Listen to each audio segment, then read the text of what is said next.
Guard's hand came down on the old man's shoulder before he even made it through the revolving door. "Sir."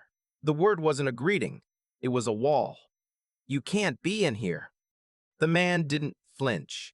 He was maybe 70, with close-cut gray hair and the kind of posture that comes not from youth, but from decades of refusing to slouch. He wore a brown cardigan over a collared shirt. He carried a canvas tote bag with the logo of a public library on the side. He looked, to anyone watching from the lobby of Hargrove Financial Tower that Tuesday morning, like someone's grandfather who had wandered in from the street. That was exactly what security guard Kyle Brand decided he was. "I have an appointment," the old man said. His voice was quiet and even, not defensive, not pleading. The voice of someone who had learned a long time ago that raising it rarely helped. "With who?" Brand crossed his arms. Behind him, the lobby of Hargrove Financial, marble floors, a waterfall feature along the north wall, the low hum of important money moving through important spaces, carried on without interruption. Two women in blazers walked past without looking up from their phones. A courier dropped a package at the front desk. The world inside that building turned smoothly, efficiently, on its axis. With the investment committee, the old man said, "My name is Elton Voss. I'm presenting at 9.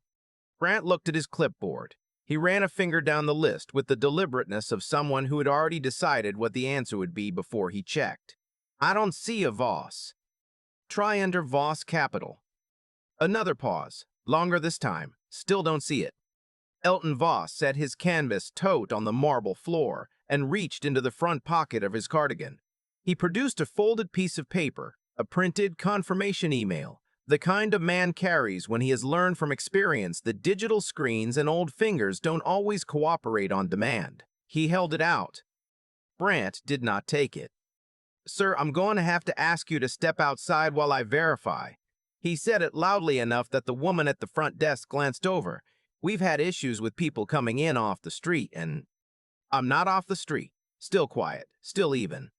"Sir, I have a 9 o'clock appointment with your investment committee. I drove 2 hours to be here. I am a guest of this building." Elton picked up his tote bag. "And I would appreciate it if you would call upstairs."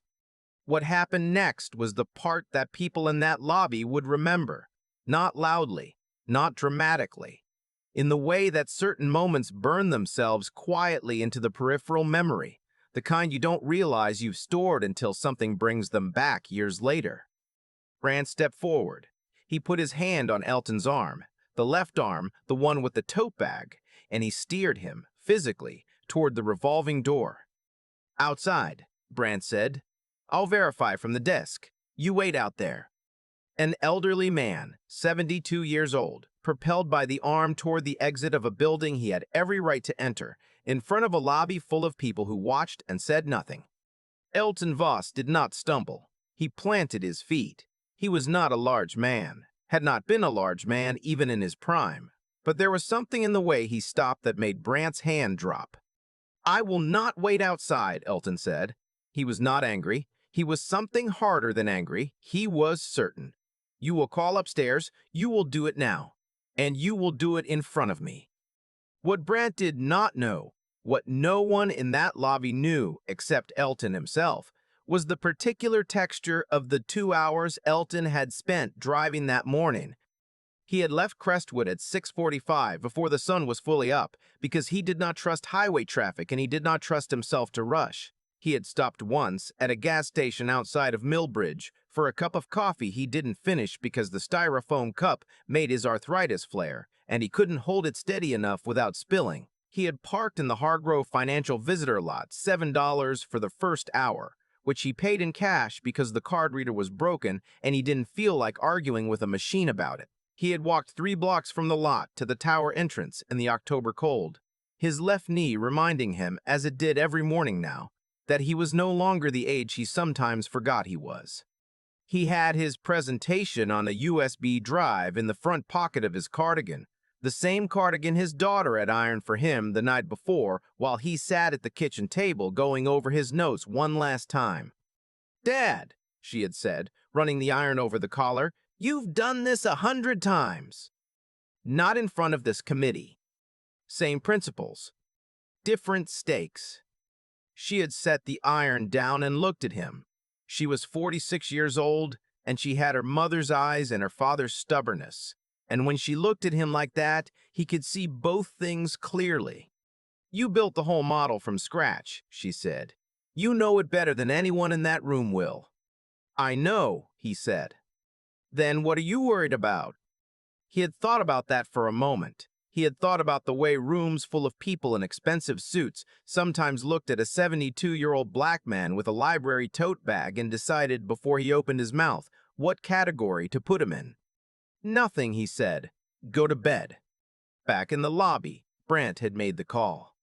He'd done it the way people do things when they expect to be proven right, with a certain impatience in his voice, a slight eye roll he didn't quite hide, the receiver held loosely like it was a formality. He asked the front desk to check the 9 o'clock appointment for the investment committee. He waited.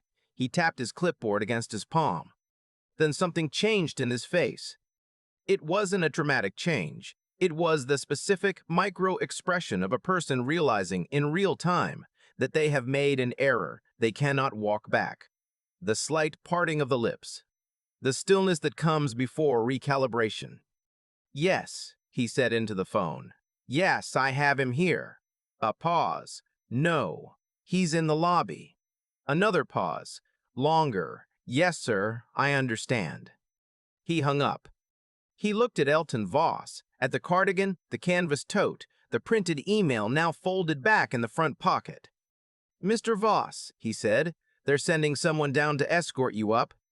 Elton did not say anything for a moment. He looked at Brandt with the unhurried assessment of a man who has had decades to study this particular type of moment, who knows its shape and its weight and its specific kind of tired. "Thank you," Elton said, and left it there. The woman who came down from the 31st floor was named Claudette Hargrove Sims, and the name should have meant something to Brandt. But names above a certain pay grade rarely filtered down to the lobby. She was 58. She wore a dark suit and reading glasses pushed up on her forehead and the expression of someone who had been in the middle of three things when she got the call and had chosen to stop all three of them. She came through the elevator bank at a pace that was not quite running, but left no ambiguity about its urgency. She saw Elton standing by the front desk, and her face opened into something warm and, beneath the warmth, something that looked very much like relief. "Elton!" She crossed the lobby and shook his hand with both of hers. "I am so sorry. We had a system update this morning and the visitor log didn't migrate correctly. You should have been on the list." "I gathered something like that," Elton said. "Are you all right? Do you need anything before we go up? Water? Coffee?" "I'm fine, Claudette. I've been waiting less time than it took me to park." She smiled, though it didn't fully reach her eyes. She turned and looked at the front desk, at Brandt standing to the side of it. The look lasted approximately 2 seconds. Brandt, for his part, appeared to find something very important to examine on his clipboard. "Let's go up," Claudette said, and she touched Elton's elbow, gently the way you guide someone you respect, and they walked together toward the elevators. The 31st floor had the particular hush of rooms where significant decisions get made and significant money moves around. The carpet was thick enough that you didn't hear your own footsteps. The windows looked out over the city from a height that made the streets below look like a diagram. There were 6 people in the conference room when Elton walked in. 5 of them he had never met. One of them he had known for 23 years. James Hargrove stood at the head of the table. He was 64 years old, the founding partner of Hargrove Financial, a man who appeared in the financial press often enough that his face was recognizable to anyone who followed that world. He had silver hair and a handshake that conveyed to the people he chose to extend it to that he had already decided you were worth his time. He extended it to Elton. "Elton," he said, "I heard there was a situation downstairs."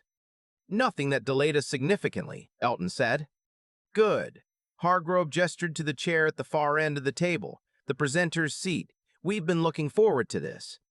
What nobody in the room, except James Hargrove and Claudette Hargrove Sims, knew was what had happened 23 years ago in a windowless office in a building that no longer existed, in a neighborhood that had since been razed and rebuilt twice over. Elton Voss had been 49 then. He had walked into James Hargrove's office. Hargrove had not yet built the tower. He was running a mid-sized investment firm out of leased space in the warehouse district, and he had spread a hand-drawn model across the desk, literally hand-drawn on graph paper, because Elton didn't own a computer capable of rendering it digitally and didn't want to wait until he did. "This is a 20-year infrastructure cycle," he had said. "These markets are going to move in exactly this sequence. I can tell you the order and roughly the magnitude. I can't tell you the month, but I can tell you the year." Hargrove had looked at the graph paper for a long time. Then he had looked at the man presenting it, at the second-hand suit and the hand-drawn graphs and the particular combination of nerves and certainty that Elton wore in those days. "Who else have you shown this to?" Hargrove had asked. "No one." "Why?" "Because I wanted to show it to you first." 23 years later, the sequence had played out. Not perfectly, nothing plays out perfectly, but close enough that Hargrove, who had quietly restructured a portion of his firm's holdings based on Elton's model, had spent 2 decades watching it the way you watch a slow-moving thing you know is heading somewhere significant. Elton had spent those same 2 decades building Voss Capital from a 2-person operation above a dry cleaner in Crestwood into something that managed enough money to have earned its own floor in a building like this, but never had. He liked Crestwood. He liked the dry cleaner below him, even after they moved out and a tax preparation office moved in. He liked that his office window looked out onto a parking lot and a barber shop, and that nobody who walked past it had any idea what happened inside. He had stayed small by choice. The model had compounded anyway. He spoke for 40 minutes. He had a presentation, slides clean and minimal, the kind that reflect confidence rather than compensate for its absence. But he didn't spend much time on it. He talked through the model the way he had always talked through his thinking, directly, without hedging, with the specific calm of someone who has lived with an idea long enough to know it from the inside.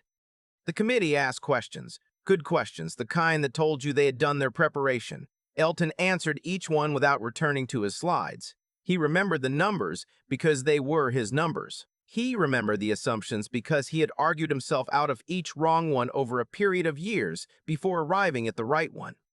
At one point, one of the committee members, a younger man, mid-30s, with the manner of someone recently promoted and still carrying the energy of it, leaned forward and said, "With all due respect, Mr. Voss, you're proposing an allocation strategy that most institutional frameworks would consider outside their risk tolerance."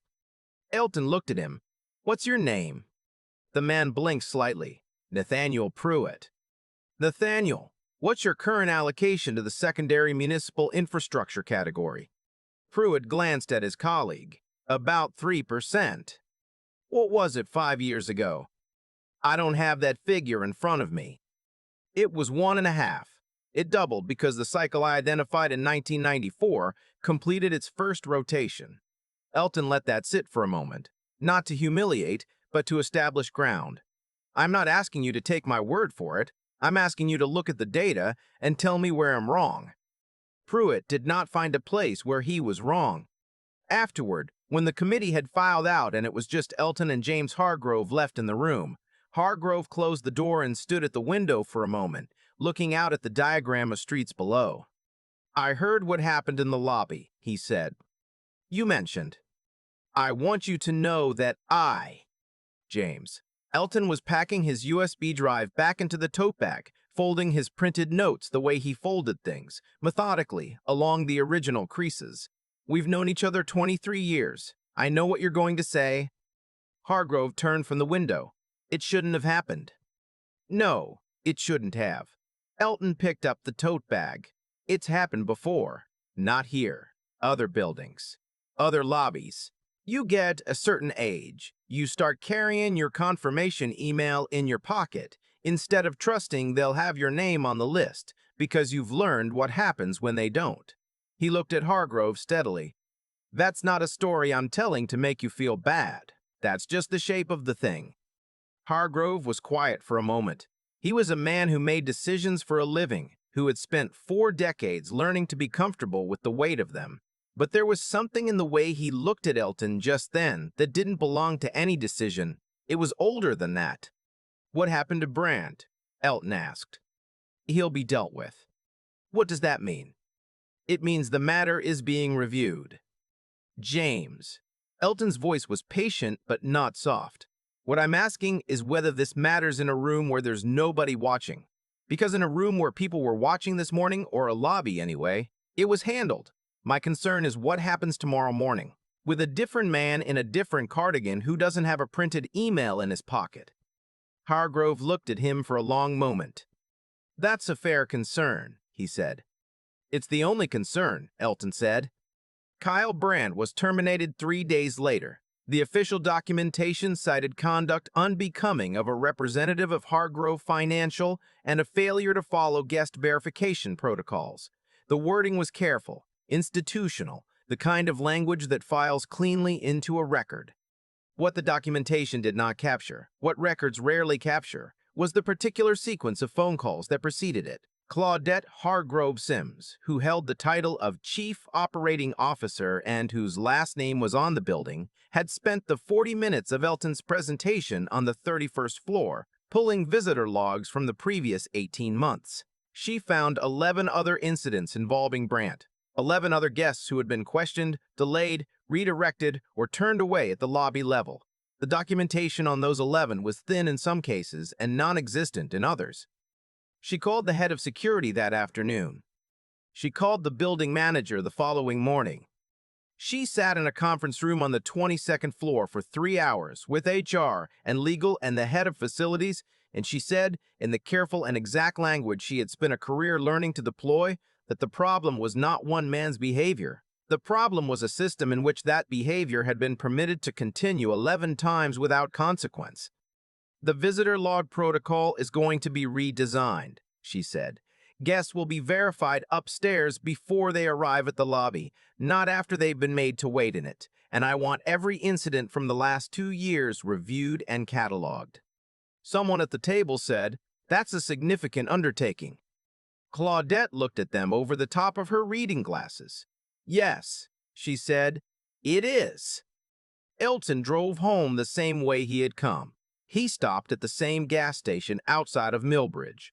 Different cashier this time, a teenage girl who was watching something on her phone with one earbud in, and he got another cup of coffee. His hands were steadier than they'd been in the morning. He sat in the parking lot for a few minutes and drank it. His daughter called while he was there. "How'd it go?" she asked. "Well," he said. "How well?" "They're moving forward. Claudette wants to structure it over 3 phases. We'll have a term sheet by the end of the month." There was a pause on the other end. He could hear the sound of her kitchen, a pot on the stove, a television in another room. "Dad," she said. "I know." "I told you." "I know you did." Another pause. "What aren't you telling me?" He looked out through the windshield at the gas station, at the pump islands, at the teenage girl inside who had moved her phone to the other ear. The October light was going flat and gray, the way it did in the late afternoon when the season was tipping over into something colder. There was a small situation at the entrance, he said, nothing that affected the meeting. He could hear her go still on the other end. She was her mother's daughter in many ways, but in that particular quality of stillness, the kind that meant she was deciding how much to press, she was entirely her own person. "Are you okay?" she said. "I'm fine. I'm sitting in a gas station parking lot drinking bad coffee and talking to you." Dad, "I'm okay," he said. "I promise." She let it go. They talked for another 10 minutes about nothing in particular. Her kids, a fence that needed repairing, a neighbor's dog that kept getting into her garden, the ordinary scaffolding of a life. When he hung up, he sat for another minute before starting the car. He thought about the lobby, about the marble floor and the waterfall and the 2 women with their phones who had walked past without looking. He thought about the specific quality of being physically steered, a hand on his arm, movement that was not his own choice, and the way the body registers that even when the mind is calm. He thought about the other 11 names in Claudette's visitor log. He thought about all the names that weren't in any log. He started the car and pulled out of the parking lot. The highway took him east. The sun was somewhere behind the clouds, and the road was the color of ash, and the trees along the shoulder were letting go of the last of their leaves in ones and twos, not all at once, the way things end when they have time to. He drove steadily, both hands on the wheel, his left knee quiet for once, the USB drive in his cardigan pocket, the tote bag on the passenger seat. He had built the model. He had presented the model. The model had held. Tomorrow he would be back in his office above the tax preparation place in Crestwood, at his desk by 7, with a fresh yellow legal pad and the kind of problem he hadn't solved yet. That was the shape of the work. That had always been the shape of the work. The highway stretched out ahead of him, long and even and straight, and Elton Voss drove home. Kyle Brandt eventually found other work. He was hired 8 months later by a private security firm that contracted with 3 office buildings across the metro area. His employment record at Hargrove Financial listed his departure as voluntary. There was no mention of the 11 incidents in Claudette's log. There was no system that would have flagged it. Voss Capital and Hargrove Financial formalized their partnership in January. The term sheet ran to 42 pages. Elton read all of them. The visitor log protocol at Hargrove Financial was redesigned and implemented in December. Guests are now verified before they arrive. The lobby staff received updated training on guest reception. The waterfall feature along the north wall was replaced the following spring during a renovation, not for any reason related to what had happened, just because it had developed a leak. The marble floor stayed. Marble floors always stay. And somewhere in a gas station parking lot outside of Millbridge, there is a styrofoam cup in a trash can with a lid that doesn't quite fit right, full of coffee that a 72-year-old man with arthritis in both hands could not hold steady enough to finish. He didn't need it, as it turned out. He just needed to get there. The question we're sitting with isn't whether Elton Voss got justice. He did, or something that looked enough like it to move forward. The question is, what happened to the other 11? The ones whose names are in a log that went nowhere. The ones who were turned away from lobbies not attached to buildings owned by someone who knew their work, who could vouch for their appointment, who had the standing to make a call that would be answered. The question is, what happens when the man in the cardigan doesn't have a connection upstairs? You probably already know the answer to that. Most people do. They just learn to live with knowing it. I keep thinking about that canvas tote bag, the library logo on the side, the printed confirmation email folded in the front pocket of a brown cardigan that someone ironed the night before. Elton Voss didn't walk into that lobby trying to prove anything. He walked in with a USB drive and a 2-hour drive behind him, and a model he had been building and refining and living with for 23 years. He walked in the way people walk when they know exactly who they are, quietly, without announcement, because they stopped needing to announce it a long time ago. And still, a hand came down on his arm. A door opened in front of him that he hadn't chosen to walk toward. What I've come to understand, sitting with this story, is that what Kyle Brandt did in that lobby wasn't just a failure of procedure. It was a failure of character, the kind that happens when someone confuses the authority they've been given with judgment they haven't earned. He looked at an old man in a cardigan and made a decision in about 4 seconds. He didn't ask what the man knew. He didn't consider what the man had built. He saw the outside of something and decided he already understood the inside. That's not a small mistake. That's the specific kind of mistake that compounds. 11 times it turned out. And Eltondom. This is the part I find myself returning to. Elton didn't fall apart. He planted his feet. He said, plainly and without heat, that he would not wait outside. Not because he was performing dignity. Because he actually had it, the kind you can't put on for an occasion because it doesn't work that way. Dignity that holds under pressure was built somewhere. Over time, through choices made when nobody was watching and there was no lobby full of people to see how you handled yourself. That's what 23 years of honest work looks like when it finally has to stand up in a room. What moves me most is the thing Elton said to James Hargrove after the meeting, when Hargrove told him Brandt would be dealt with. Elton didn't celebrate. He asked what happens tomorrow morning, with a different man, a different cardigan, no printed email, no connection upstairs. He had just received something that looked like justice, and his first instinct was to think about the people who wouldn't. That's not something you learn from a seminar. That's the result of having lived enough life to understand that your situation is never entirely separate from other people's situations. That the measure of your character isn't how you act when things go well, it's what you reach for when they don't, and whether, once you're through it, you look back over your shoulder at whoever is still behind you. I think about the 11 names in Claudette's log. I think about the ones who aren't in any log. I think about how many times competence and integrity walk into a room and get turned around at the door because the person at the door decided in 4 seconds what category to assign them to. The model held.